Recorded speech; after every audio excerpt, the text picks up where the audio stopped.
Good morning, guys. All right, it's already May 19. And you know what? Today, my brother will arrive from Hong Kong na siya. Via Hong Kong, but he's really based in Australia. But and I guess we'll be going some places the next couple of days, especially Bohol, probably. I don't know. Plan pa may asa pa siya gahan Musuroy because he rarely goes home, and probably it's a good time also for him to check out the what's new, what you can do in the Philippines as a tourist. As a balikbayan. Nice yun ang term na balikbayan, no? I mean, it's a term that we should encourage, that dapat magbalikbayan mo once in a while if you're based. We have millions of Filipino based abroad, from OFWs, from itong mga nag-migrate na. But yeah, why not once in a while magbalikbayan ka mo? I have friends na uli sila yearly. That's so nice. Kasi uban ito once every 2 years, iban twice a year, depende, pero nasa uban tagdugay yung kaya. I mean, they don't go home as often, diba? Some even like don't wanna go home. Oh, ano bang usahay, mga uban na ako yung mga I have friends who are working as nurses sa UK, pero pag samukan usahing uban man na going home because some relatives daw expect them to be like the hulog ng langit. Oh, pero di mo na malikayan ba kanang mga anak ba. Blessing na ba na mag-abroad, di ba? So pag-expect you down ang mga naadire na I know it's not an easy life over there also, di ba? You have to work hard, kayod gihapon, and it's a different country, so kanang kayod nimo, well, it's paid kuan ang ilang expenses, they paid in dollars, but their expenses are in dollars as well, so mahal sad. So manang usahay sabto na to mga mga heroes na hindi sad ta mag-expect o grabe ba, we don't expect too much na tagaan ug unsa ba kanang as if kanang musulbad siya sa imong all your financial problems, di ba? Malipay na ka, dapat tagaan kang mga $100, $50, dako na di ba? Kay usahay man sad ko, di ba? Mao nang makuan ba, mura pag kay malain nagsabot sad nila, di ba? But also dapat makasabot sa tao na, di ba, more is given, more is expected sad, di ba? So, mao lang na natural ra gyud na ingana ng mga relatives down, di ba? Di sad sa Pilipinas, di sad sayon ba, di ba? Although mana lagi na, I commend those people who come home often and spend their savings, their money, their earnings here in the Philippines, kasi di ba lahira, di ba? Pag you're helping, not only helping, sunog dito dapit. Yeah, I don't know, hopefully wala na, but yeah, you're helping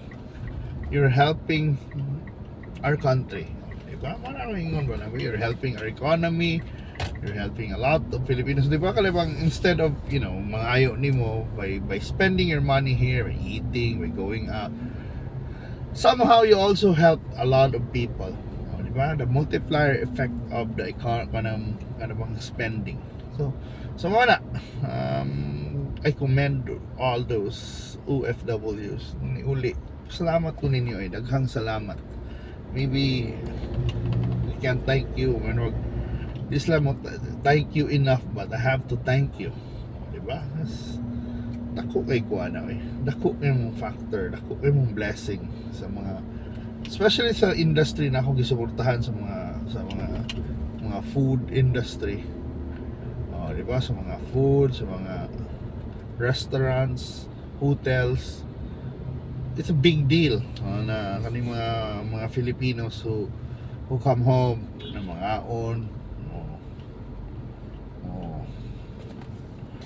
ayaw kuan sana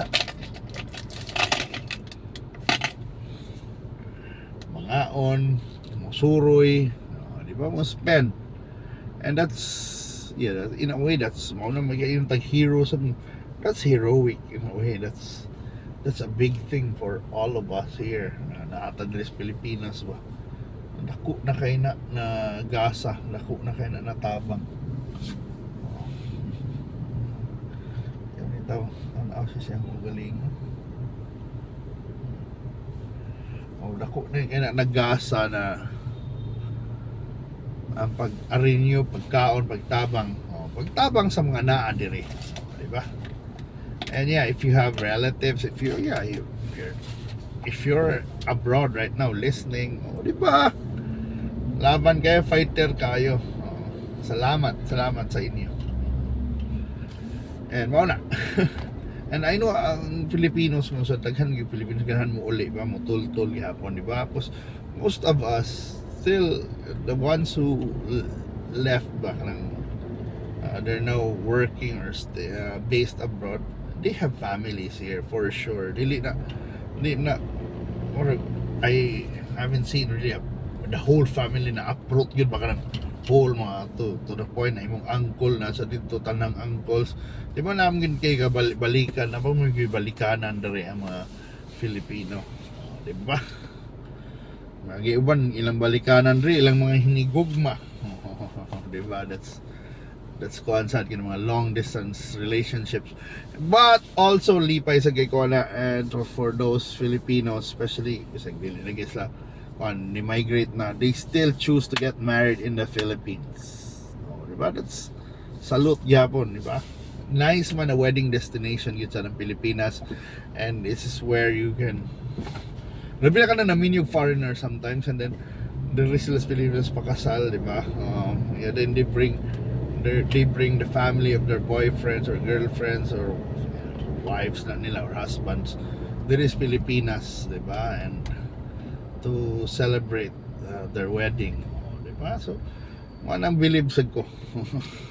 Okay, well, in a way they spread our culture in a way, you share your special days sa mga relatives nato, di ba? Yung mga lola, lolo, aunties, uncles, mga classmates high school, classmates college, di ba? Maka-attend sa inyong wedding. Kasagaran na bongga gud kayo. Diba, na last time I had nakagiatinan dito Shangri-La, bongga kayo eh. And wala, appreciative sa mga tao na. Ganahan sa kay mo hatag og regalo, ganahan sa kay mo pin og kwarta taon. Pero mao na ba na yes, Philippines is a nice wedding destination as well. June na ba next month, so daghan gyud pwede na gina. There's so many good event planners here in the Philippines or in Cebu even.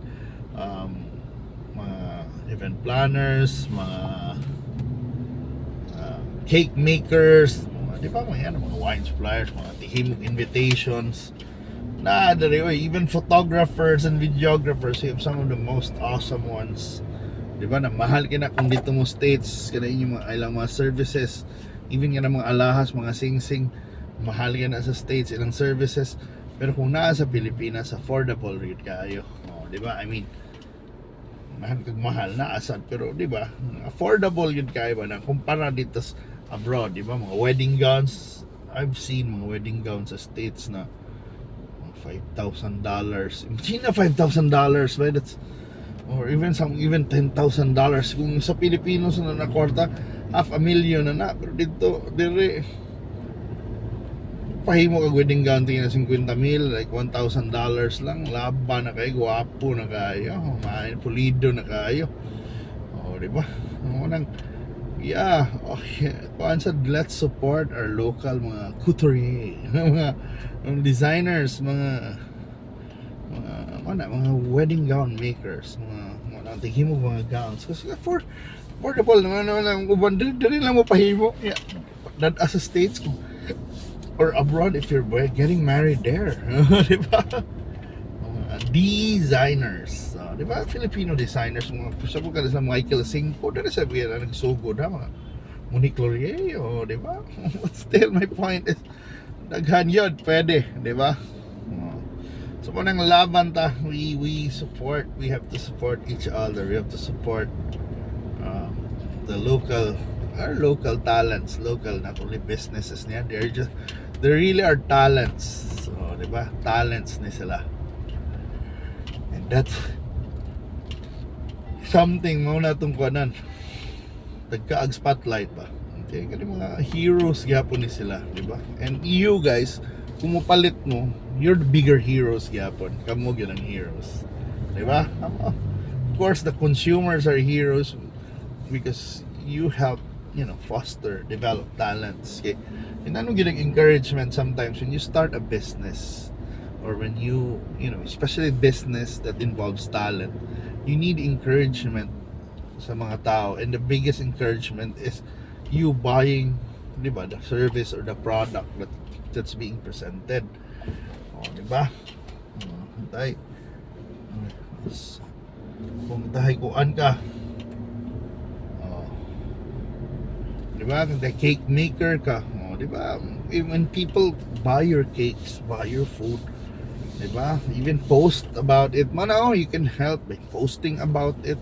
Dako na kayo ng tabang. Marabag sometimes may mga tag-influencers gid ang kinahanglan. Di ba? All businesses will hire dapat mga artista may makuha na.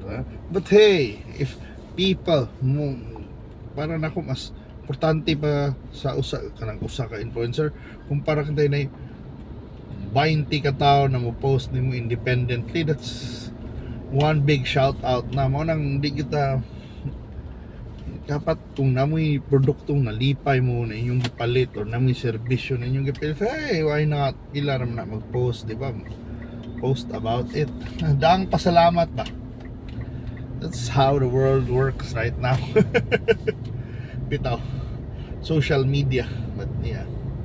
Pero anyway, mao na atong kuya cool kay atong tour. Naghapon sa normal no kani abot na diri sa Malacañang sa Sugbo going towards SRP na. Laban na kayo.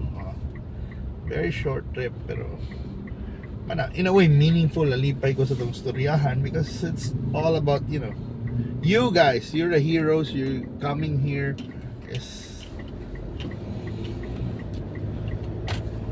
a very commendable effort. I mean, mga reader ba, spending your money and not forgetting the Philippines, diba? Even kanang mga Filipinos or child of Filipinos living abroad that still come here, diba? Na marabag still appreciate the roots, seeing their lolas, aunties, and not forgetting where their parents come from and getting to know, di ba? Pareho di Arboni ba? Arboni, Pinoy, Arboni na Miss USA sa una, di ba? Miss Universe, di ba? Somehow Filipina, na kahit paano ba, she's an American but wouldn't be shy about her heritage, di ba? So muna guys, thank you so much for watching. Wala na ito dire sa may amuan na SMC side, Cebu South Road Properties. So kanang sa babaw, that's the Cebu Cordova Link Expressway, diba? Visit nyo mo dire sa Cebu. And yes, and final question is unsa inyo gimingawan dire sa Pilipinas for all those people who are not dugay na wa ka uli, the ones who are wishing to come home. If ever you're gonna come home to the Philippines, what place would you want to go? I mean, besides your family, is there a place here in the Philippines that you wanna visit because you miss it, diba? So thank you so much, and I hope to see you pohon pag shopping mo diya sa SMC Side City, the Great Seaside Sale. They just had marag karon is the last day, but when I upload this di naman belated naman. So yeah, shopping mo dire, di ba? And bye Filipino. Bye.